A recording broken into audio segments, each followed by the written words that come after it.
The Three Bears. Once upon a time, there were 3 bears who lived together in a house in the woods. One of them was a small wee bear, one of them was a middle-sized bear, and the last one was a great huge bear. They each had a pot for their porridge. A small pot for the small wee bear, a middle-sized pot for the middle-sized bear, and a great huge pot for the great huge bear. And they each had a chair to sit in, a small chair, a middle-sized chair, and a great huge chair. And they each had a bed to sleep in, a small bed, a middle-sized one, and a great huge bed. One day, after they had made their breakfast porridge and poured it into their porridge pots, they went for a walk in the woods, leaving the porridge to cool. While they were out walking, a little girl came into the clearing where their house was. She could have not been a good little girl, because she peeped into the window and then peered through the keyhole to see if anyone was home. And seeing that nobody was in the house, she lifted the latch and went in. Inside the house, the little girl saw the porridge pots on the table. If she had been a good little girl, she would have waited until the bears came home. But she was a naughty little girl, so she set about helping herself. First, she tasted the porridge of the great huge bear, but it was too hot for her. Then she tasted the porridge of the middle-sized bear, and that was too cold for her. And then she found the porridge of the small wee bear and tasted that. It was neither too hot nor too cold, but just right. And she liked it so much that she ate it all up. Then the little girl sat down in the chair of the great huge bear, but that was too hard for her. Next, she sat down in the chair of the middle-sized bear, but that was too soft for her. And then she sat down in the chair of the small wee bear, and that was neither too hard nor too soft, but just right. So she sat and sat until the bottom fell out, and down she went, bump onto the floor. Then the little girl went upstairs and into the bedroom where the 3 bears slept. First, she lay down in the bed of the huge great bear, but the pillow was too high.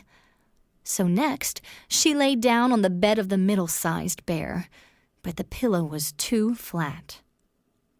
So she lay down on the bed of the small wee bear, and the pillow was neither too high nor too flat, but just right.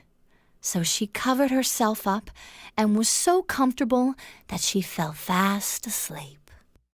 By this time, the 3 bears thought their porridge would be cool enough to eat, so they went home for breakfast. Now the little girl had left the spoon of the great huge bear standing in his porridge. "Somebody has been eating my porridge," said the great huge bear in his great rough, gruff voice. "Somebody has been eating my porridge," said the middle-sized bear in his middle voice. "Somebody has been eating my porridge and has eaten it all up," said the small wee bear in his small wee voice. The 3 bears, seeing that someone had come into their house and eaten up the small wee bear's breakfast, began to look for whoever it was. "Somebody has been sitting in my chair," said the great huge bear in his great rough, gruff voice. "Somebody has been sitting in my chair," said the middle-sized bear in his middle voice. "Somebody has been sitting in my chair and has sat the bottom out of it," said the small wee bear in his small wee voice. Then the 3 bears thought they had better look upstairs, so they went up to their bedroom. "Somebody has been lying in my bed," said the great huge bear in his great rough voice.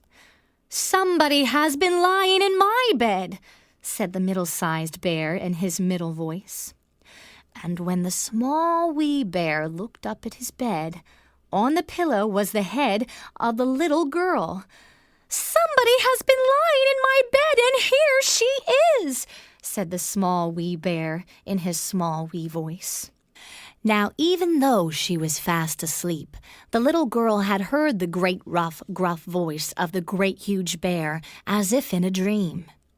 And she had heard the middle voice of the middle-sized bear, but she still didn't wake up. But when she heard the small wee voice of the small wee bear, it was so sharp and shrill and close that it woke her up at once.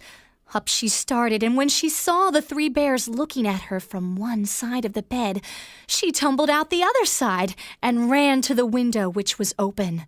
Out jumped the little girl, and whether she hurt herself when she hit the ground, or found her way home through the woods, or was punished for staying away from school that day, well, no one knows. But she was never seen by the three bears again.